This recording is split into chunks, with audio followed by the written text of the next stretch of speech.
Commission ने जो फैसला दिया है इमरान खान के खिलाफ, उसके बारे में आपकी क्या राय है? जी बिस्मिल्लाहिर्रहमानिर्रहीम। मेरा नाम मज़हर अली है। मैं बेसिकली मीरपुर आज़ाद कश्मीर से बिलोंग करता हूँ। इंटरफेयर तो नहीं करना चाहिए पाकिस्तान पॉलिटिशियन में, लेकिन ये जो इमरान खान के साथ ये कर रहे हैं बिल्कुल ज़्यादती है, क्योंकि वो एक नीडर और मुँह बे वतन है। और ये तो आए थे आटा चीनी की कीमतें कम करने, लेकिन उन्होंने तो अपने बंदों के केस ख़त्म कर रिलीफ दे दिया और उल्टा इमरान खान को नाअहल कर दिया।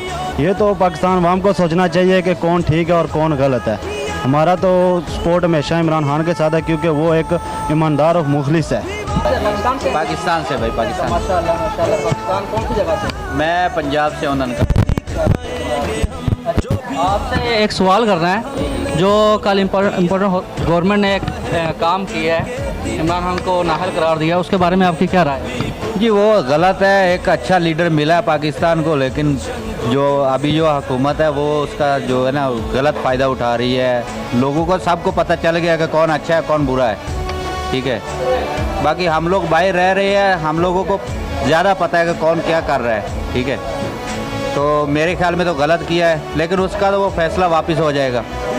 चैलेंज करना चाहिए और दूसरा खान वापस आना चाहिए। बिल्कुल आना चाहिए जी। हमारी इज़्ज़त हो रही है बाहर के मुल्कों में बैठ के कि बहुत अच्छा हमें रिस्पांस मिलता था। लोग बोलते थे ये इमरान खान आपका वज़ीर आज़म है, प्राइम मिनिस्टर की वजह से मुल्क की बहुत इज़्ज़त बनती है, ठीक है। तो अब हमारी तो यही है कि अगर इमरान खान वापस आए तो बहुत अच्छी बात है, मुल्क के लिए भी, सब के लिए भी। ये हमारे भाई इंडिया